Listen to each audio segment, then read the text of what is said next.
മാലിക്കി മദ്ഹബിൽ പ്രധാനമായും അവലംബിക്കുന്ന പണ്ഡിതന്മാർ എന്ന് പറയുന്നത് ഒന്ന് ഇമാം മാലിക് റഹിമഹുല്ലാഹ് തന്നെയാണ്.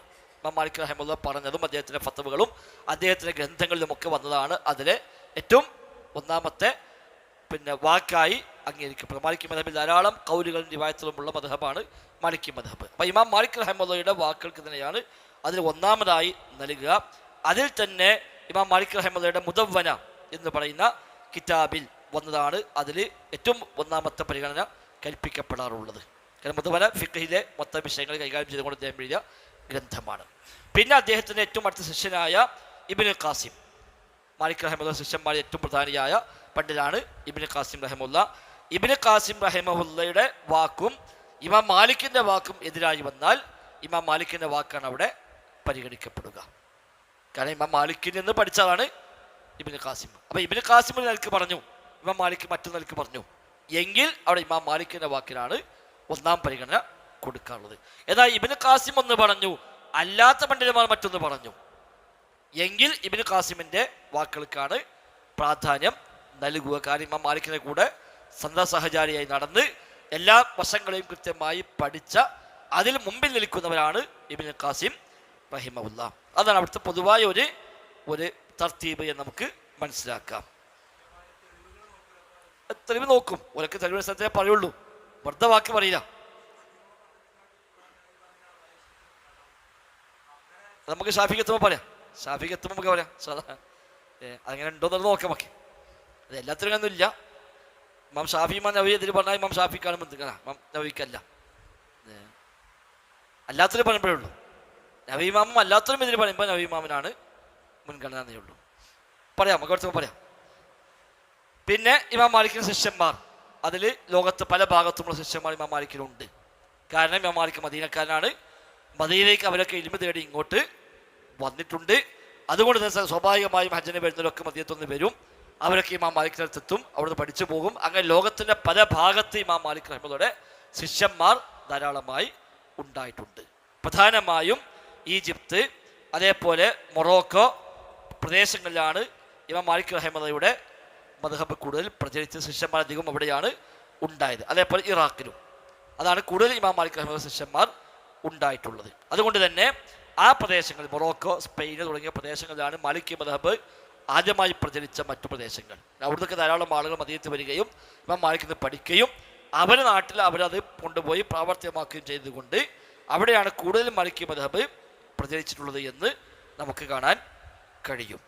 ഇനി മാലിക്കി മദ്ഹബിലെ പ്രധാനപ്പെട്ട ഗ്രന്ഥങ്ങൾ, ഒന്നാമത്തെ കിതാബ് ഇമാം മാലിക് റഹിമഹുല്ലാഹയുടെ അൽ മുവത്ത എന്ന ഗ്രന്ഥം തന്നെയാണ്. പക്ഷെ മുവത്ത പൂർണ്ണമായും ഒരു കർമ്മശാസ്ത്ര ഗ്രന്ഥമല്ല.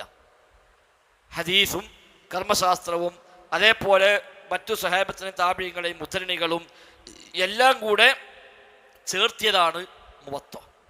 മുവത്തയുടെ പ്രത്യേകത കർമ്മശാസ്ത്ര വിഷയങ്ങളുടെ ഓർഡറിലാണ് ഇമാം മാലിക് റഹിമഹുല്ലാഹ് മുവത്ത ക്രോഡീകരിച്ചത്.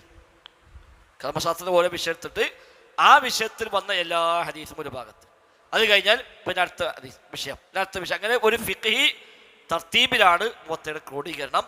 നബിയുടെ വാക്കും പ്രവൃത്തിയും മാത്രമല്ല അതിൽ, സ്വഹാബിയുടേത്, താബിഈകളുടേത്, അതേപോലെ ഇമാം മാലിക്കിൻ്റെ ചില ഗവേഷണങ്ങൾ തുടങ്ങിയതൊക്കെ ഈ മുവത്തയിൽ സ്ഥാനം പിടിച്ചിട്ടുണ്ട്. അതാണ് മുവത്തിൻ്റെ പ്രത്യേകത. അതുകൊണ്ട് പൂർണ്ണമായും ഒരു ഫിഖ്ഹി ഗ്രന്ഥമാണോ വെച്ചാൽ ഫിഖ്ഹി ഗ്രന്ഥം അല്ല. ചില ഘട്ടങ്ങളിൽ ഫത്വകൾ പോലും മുവത്തയിലുണ്ട്. ചില വിഷയത്തിൽ മദീനക്കാരുടെ അമല് അദ്ദേഹം കൊടുത്തിട്ടുണ്ട്. ചില വിഷയം ഹദീസ് പറയുമ്പോൾ തന്നെ അദ്ദേഹം കൂടെ മദീനക്കാർ ഇത് പ്രകാരമാണ് അമൽ ചെയ്തിട്ടുള്ളത് എന്നൊരു പക്ഷെ അദ്ദേഹം പറയും. അദ്ദേഹം മദീനത്താണ്. അപ്പം മദീനക്കാരുടെ അമല് ഇമാം മാലിക് റഹിമഹുല്ലാഹ് ഒരു അടിസ്ഥാനമായി പലപ്പോഴും പരിഗണിക്കാറുണ്ട്. ഒരു ഹദീസ് ഉദ്ധരിക്കുമ്പോൾ മദീനക്കാർ എങ്ങനെ പ്രാവർത്തികമാക്കി, അല്ല കാലഘട്ടക്കാർ, കാര്യം നബിയിൽ നിന്ന് നയിക്കുന്ന ദീനു പഠിച്ച ആളുകളുടെ പിന്മുറക്കാരാണോ മദീനത്തുള്ളത്. സ്വഹാബിമാർ ധാരാളം ഉണ്ടായി, താബിഈങ്ങൾ ധാരാളം ഉണ്ടായി. അവിടെ മദീനക്കാരൊക്കെ ആ വിഷയത്തിൽ ഒരു അമൽ ചെയ്യുന്നു. ഒരു ഹദീസ് മറ്റു രൂപത്തിൽ വരുന്നു എങ്കിൽ മദീനക്കാരുടെ അമല് എന്തുകൊണ്ട് അങ്ങനെ വന്നു, അതിന് ഒരു പരിഗണന അദ്ദേഹം നൽകുകയും ആ മദീനക്കാരുടെ അമല് കൂടി അതിൽ അദ്ദേഹം പലപ്പോഴും ഒരു അടിസ്ഥാന ഘടകമായി അദ്ദേഹം പരിഗണിക്കുകയും ചെയ്തിട്ടുണ്ട്. അതുകൊണ്ട് തന്നെ ഒരു ഹദീസ് പറയുമ്പോൾ ചിലപ്പോൾ അദ്ദേഹം പറയും ഇത് പ്രകാരമാണ് മദീനക്കാരുടെ അമല് ഞാൻ കണ്ടത് എന്ന് അദ്ദേഹം പലപ്പോഴും പറയാറ്. അമലു അഹ്ലിൽ മദീന, മദീനക്കാരുടെ അമല് എന്നത് ഇമാം മാലിക് റഹിമഹുല്ലാഹ് അദ്ദേഹത്തിൻ്റെ മദ്ഹബിൽ ഒരു വലിയ അസ്ലായി തന്നെ സ്വീകരിച്ചിട്ടുണ്ട് എന്ന് കാണാൻ കഴിയും. മുവത്ത എന്ന കിതാബ് ഇമാം മാലിക്കിൽ നിന്ന് രണ്ടുപേരാണ് പ്രധാനമായും റിപ്പോർട്ട് ചെയ്തത്. അവരിലൂടെയാണ് മുവത്ത ലോകത്തേക്ക് പിന്നീട് പ്രചരിച്ചത്. ഇമാം മാലിക്കിൽ നിന്ന് മുവത്ത കേട്ട് പഠിച്ച് പിന്നീട് ബാക്കിയുള്ളവർക്ക് അത് കൈമാറി കൊടുത്ത പ്രധാനമായും ഒന്ന് മുഹമ്മദ് ഹസൻ ഷൈബാനിയെ പരിചയം ഉണ്ടാവും. നമ്മൾ കഴിഞ്ഞ ദിവസം പറഞ്ഞല്ലോ, അബൂ ഹനീഫ ഇമാമിൻ്റെ ശിഷ്യന്മാരിൽ പ്രഗത്ഭനായ ഹസൻ ഷൈബാനി, അദ്ദേഹമാണ് ഇമാം മാലിക്കിൽ മുവത്ത റിപ്പോർട്ട് ചെയ്ത ഒരു പണ്ഡിതൻ. മറ്റൊന്ന് യഹ്യ ബിൻ യഹ്യ അൽ ഉന്ദുലുസി, സ്പെയിൻകാരനായ യഹ്യ ബിൻ യഹ്യ റഹിമഹുല്ലാഹ്, ഇമാം മാലിക്കിന്റെ ശിഷ്യനാണ്. അദ്ദേഹമാണ് ഇമാം മാലിക്കിന്ന് മുവത്ത റിപ്പോർട്ട് രണ്ടാമത്തെ ആള്. അപ്പോൾ ഇന്ന് നമ്മൾ മുവത്ത പഠിക്കുകയാണെങ്കിൽ മുവത്തയുടെ സനദ് കിട്ടിയാൽ ആ സനദെല്ലാം കിതാബിന്റെ സനദ് അവസാനം ഇമാം മാലിക്കിലേക്ക് എത്തുക ഈ രണ്ട് പണ്ഡിതന്മാരുടെ ആണ്. ഒന്നുകിൽ യഹ്യ ബിൻ യഹ്യ വഴി അല്ലെങ്കിൽ ഹസൻ ഷൈബാനി വഴിയാണ് ഇമാം മാലിക്കിലേക്ക് മുവത്ത എന്ന കിതാബ് ഇന്നും ലോകത്ത് എത്തുന്നത്. ഇമാം മാലിക്കിന് മുവത്ത പഠിച്ച് അതിൻ്റെ എല്ലാ സംഗതിയും മനസ്സിലാക്കി ശേഷക്കായി കൈമാറിക്കൊടുത്തത് അവർ രണ്ടുപേരുമാണ് എന്ന് അർത്ഥം. ശരിയാണ്. പിന്നെ മറ്റൊന്ന് ഇമാം മാലിക് റഹ്മത്തുള്ളാഹിയുടെ അൽ മുദവ്വന ഇമാം മാലിക് രചിച്ചതല്ല. ഇമാം മാലിക്കിനോട് പലപ്പോഴായി വന്ന ചോദ്യങ്ങളും അതിന് ഇമാം മാലിക് റഹ്മത്തുള്ളാഹി കൊടുത്ത മറുപടികളും ശിഷ്യന്മാർ ക്രോഡീകരിച്ചതാണ് അൽ മുദവ്വന. ദർസുകളിൽ ചോദ്യങ്ങൾ വരും. അതേപോലെ അദ്ദേഹത്തിൻ്റെ പല നടത്തുന്നതും നമുക്ക് കഴിഞ്ഞ ദിവസം പറഞ്ഞല്ലോ, അദ്ദേഹം നടക്കുമ്പോൾ പോലും അദ്ദേഹത്തെ പൊതിഞ്ഞുകൊണ്ട് അങ്ങനെ ധാരാളം ആളുകൾ സംശയം ചോദിക്കാൻ വേണ്ടി എപ്പോഴും കൂടെ ഉണ്ടാകും. അങ്ങനെ ചോദിക്കുമ്പോൾ ആ ചോദ്യത്തിൽ അദ്ദേഹം കൊടുക്കുന്ന മറുപടികൾ അതൊക്കെ ശിഷ്യന്മാരെങ്ങനെ നോട്ട് ചെയ്ത് അത് ക്രോഡീകരിച്ചതാണ് മുദവ്വന എന്ന് പറയുന്ന ഗ്രന്ഥം.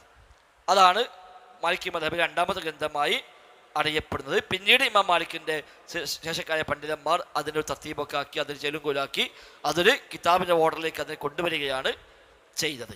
അതാണ് പ്രധാനപ്പെട്ട രണ്ടാമത്തെ ഗ്രന്ഥം. പിന്നെ മാലിക്കി മദ്ഹബിൽ മറ്റു പ്രഗത്ഭമായ ധാരാളം ഗ്രന്ഥങ്ങളുണ്ട്. ഇന്നും ആ രംഗത്ത് പുതിയ കുറേ പഠനങ്ങൾ നടക്കുന്നുണ്ട്.